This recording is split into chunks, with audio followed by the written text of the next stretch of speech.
Ben ritrovati, oggi parliamo di bruxismo, un disturbo molto diffuso anche tra i bambini che nel 2020 ha registrato un'impennata di casi. Perché? Perché si tratta di un disturbo che è fortemente collegato a condizioni di stress, di disagio emotivo come quello che purtroppo stiamo ancora vivendo a causa della pandemia da coronavirus.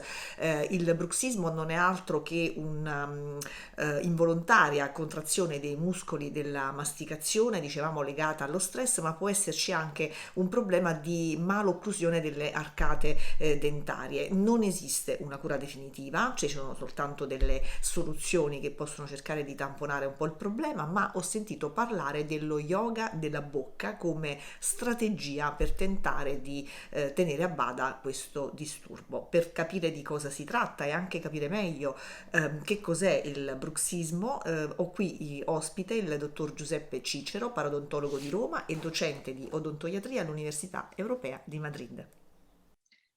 Benvenuto dottor Cicero a Medica TV. Buongiorno.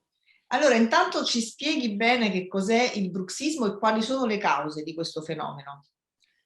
Allora, il bruxismo, innanzitutto bisogna dire che è una condizione patologica, oggi molto diffusa e di cui si sente parlare molto, soprattutto in questo periodo di pandemia.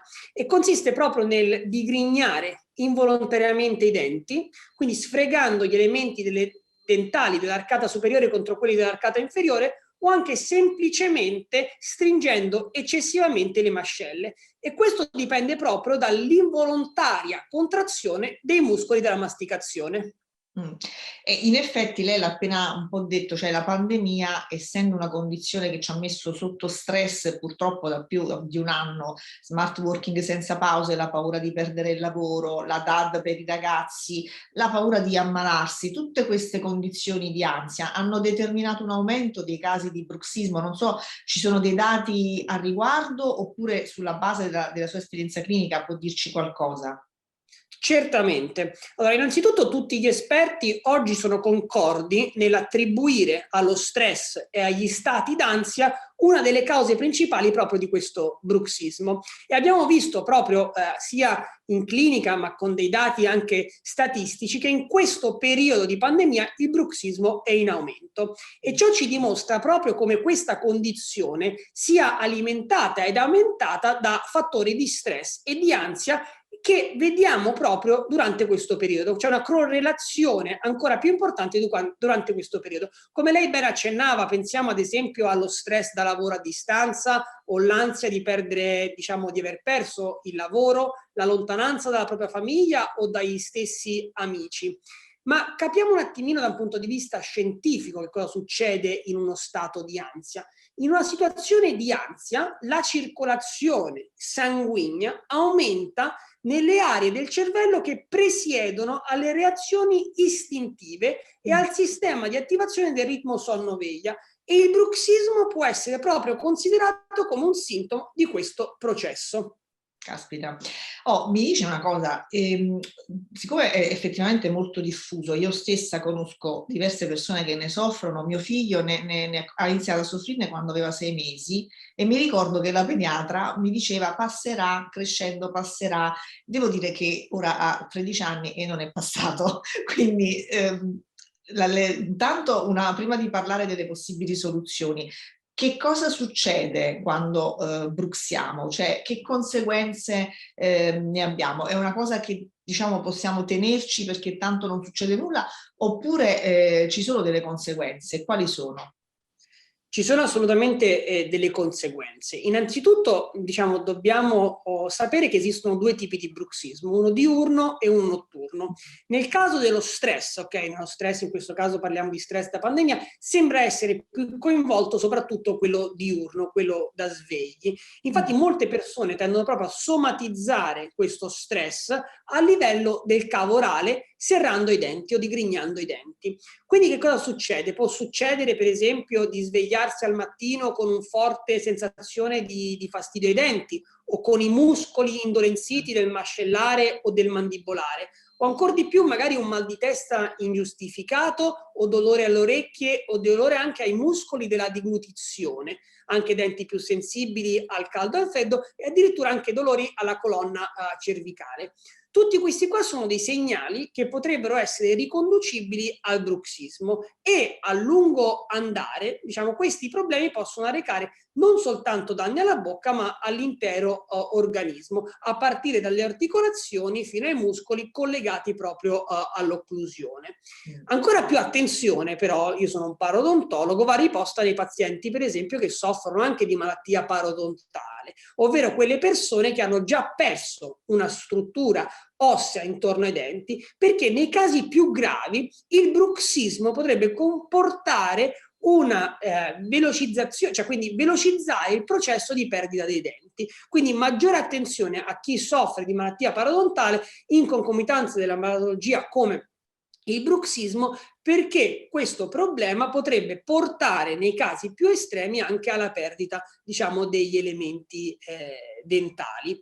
È sicuramente fondamentale in questi casi, quando andiamo a vedere che ci sono questi sintomi ingiustificati, sicuramente rivolgersi allo specialista. Una cosa che mi preme dire è molto importante anche per chi ci ascolta. Dobbiamo sapere che in condizioni normali le arcate dentali superiore ed inferiore si toccano unicamente durante la masticazione e la deglutizione, quindi all'incirca mezz'oretta al giorno, non di più. In un paziente bruxista che succede? I denti sono a contatto dalle 6 addirittura alle 8 ore o anche di più nell'arco della giornata e quindi in termini di consumo di denti, ok, che comporta poi anche consumo della muscolatura, che cosa vuol dire? Di uno stress muscolare, il paziente affetto da bruxismo, ok, che succede? Può raggiungere in un mese la quota di consumo, chiamiamola così tra virgolette, che una persona normale raggiungerebbe, ecco, in un anno. Caspita, insomma, tanta roba, non è niente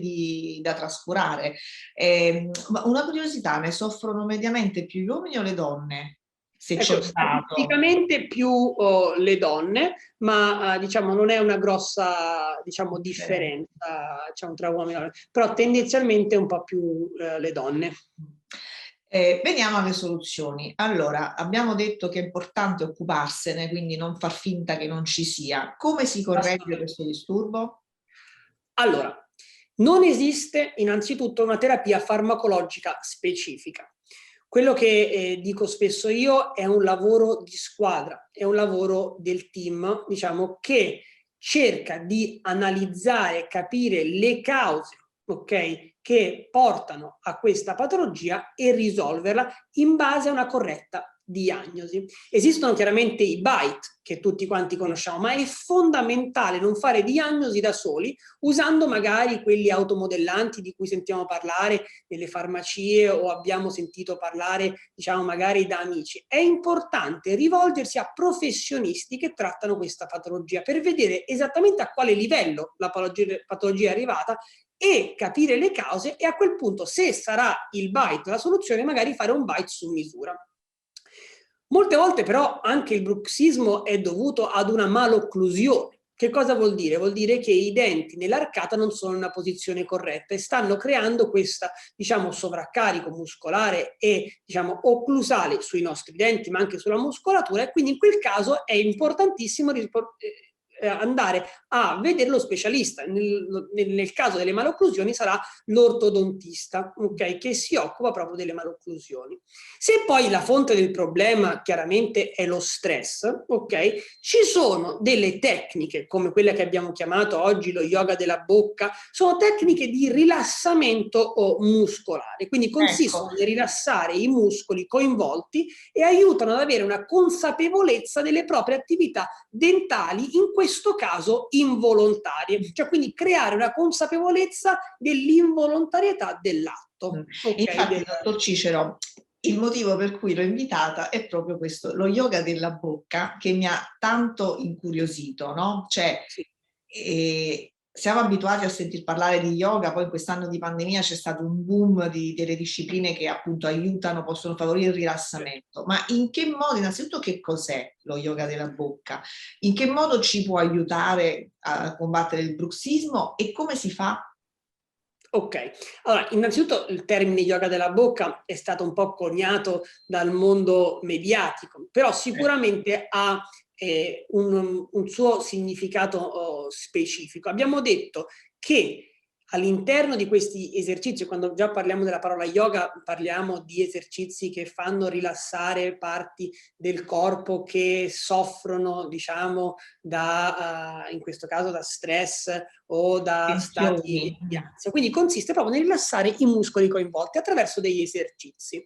Gli esercizi che si possono fare sono tutti volti per attenuare i sovraccarichi della dentatura e hanno lo scopo praticamente di inibire l'automatismo che induce al processo proprio che porta a digrignare i denti e quindi aiuta a rilassare la muscolatura.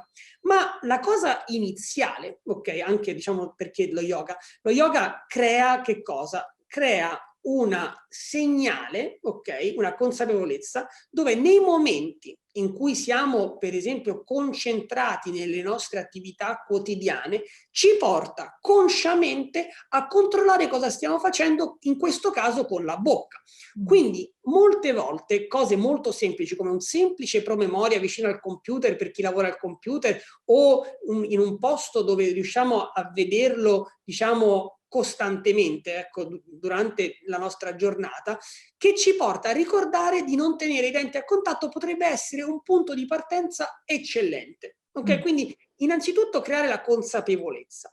Poi ci sono degli esercizi che possono essere effettuati. Il primo, che è molto semplice, è per esempio tenere dolcemente tra i denti una guarnizione di silicone. Immaginatevi con una piccola caramellina che non si consuma, ok? E che dobbiamo cercare di non mordere. Questo sarà molto utile perché quando stiamo stringendo i nostri denti ci ricorda di non farlo. Ok, quindi Ma questo è tipo molto molto semplice. cosa Okay? potrebbe essere da E mettere in... parliamo una piccola guarnizione, diciamo, di silicone, un cerchietto, diciamo, piccolino, rotondo di silicone. Qui a studio ne abbiamo tanti che utilizziamo magari per trattamenti di ortodonzia. Sono proprio delle piccole guarnizioni che non si consumano di silicone che poggiamo tra i nostri denti. Chiaramente se non si consumano quando andiamo a chiudere è un segnale sicuramente che ci porta a non serrare questi denti. Ricordiamo che in situazioni fisiologiche i nostri denti toccano solo mezz'ora al giorno.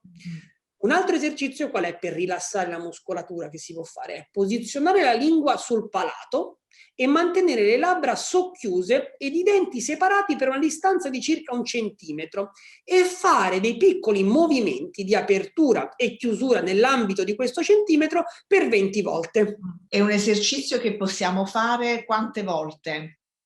Questo lo potete fare nell'arco della giornata quante volte, diciamo, uno vuole, Riesce. ok? Quando vuole.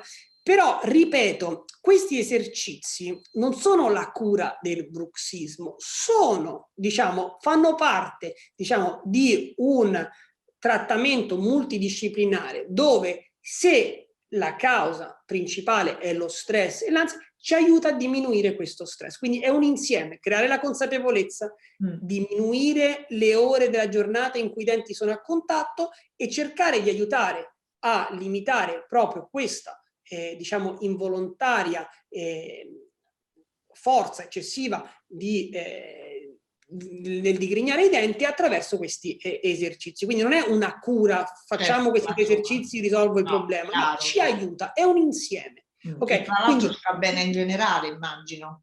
certo, esattamente, va bene in generale. Mm. Come abbiamo infatti yoga della bocca, lo yoga fa bene a tutti quanti, okay? Certo. Anche se diciamo non abbiamo problemi particolari, possiamo trovare dei benefici, diciamo, facendo delle tecniche di yoga per chi fa ecco, yoga, però in questo caso sono degli esercizi che innanzitutto hanno lo scopo di inibire questo automatismo. Certo. E se noi già andiamo a diminuire il tempo in cui i nostri denti sono a contatto, sicuramente arriviamo ad un punto, diciamo, di sollievo maggiore e aiutiamo tutti gli altri trattamenti che stiamo facendo per risolvere il problema. Bene. E l'ultimo esercizio, se volete, che abbiamo spesso, è quello di posizionare la lingua tra i denti dolcemente, riempendo tutto lo spazio tra le due arcate, quindi la lingua anche nelle zone dei molari, mordicchiare dolcemente la lingua senza farsi del male. Questo fa fare 10 morsetti e 15 secondi di riposo. Bene, questo ci aiuterà sicuramente, anche perché tutta questa tensione che accumuliamo non ci serve proprio, ne abbiamo già abbastanza per tanti motivi. Io la ringrazio e magari torneremo anche a parlarne, perché vedo che è un tema complesso, più di quello che si poteva immaginare. Grazie intanto e buon lavoro. Grazie mille, grazie a voi.